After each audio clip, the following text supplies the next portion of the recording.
quelques règles de mise en forme. Il y a bien sûr quelques règles à respecter quand vous devez rédiger un document tel qu'un mémoire, une thèse, un projet de sortie ou tout autre article académique. Mais pour commencer, on peut dire, s'agissant de la typographie, il est important d'utiliser une seule police de caractère dans toute la rédaction du document, avec possibilité bien sûr de varier la taille et la mise en relief, telle que mettre des caractères en gras, en italique ou souligner un mot.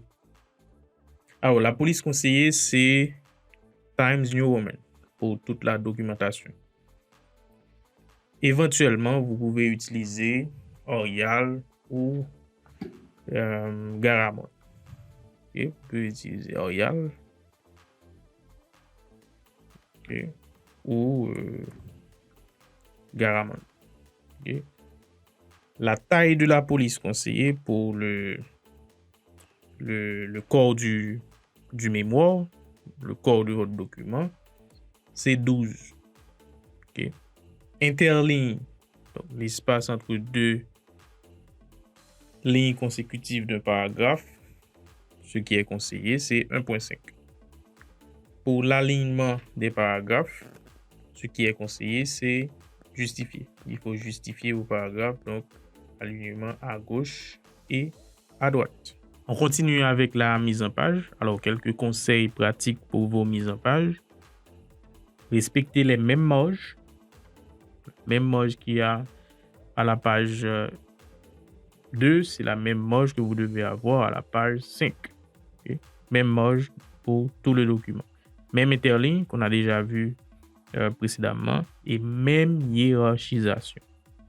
Pour la présentation ou la structure du mémoire, ce qu'on va voir dans la section suivante. Commencez d'abord par votre page de couverture, la page de garde, la page de titre, une page dédiée aux dédicaces, les remerciements, le résumé, la table des matières, la table des tableaux, ou bien la liste des tableaux si vous voulez, la liste des figures, la liste des sigles et abréviations, le corps du mémoire proprement parler, c'est-à-dire l'introduction, les différents chapitres et la conclusion, l'index et la bibliographie.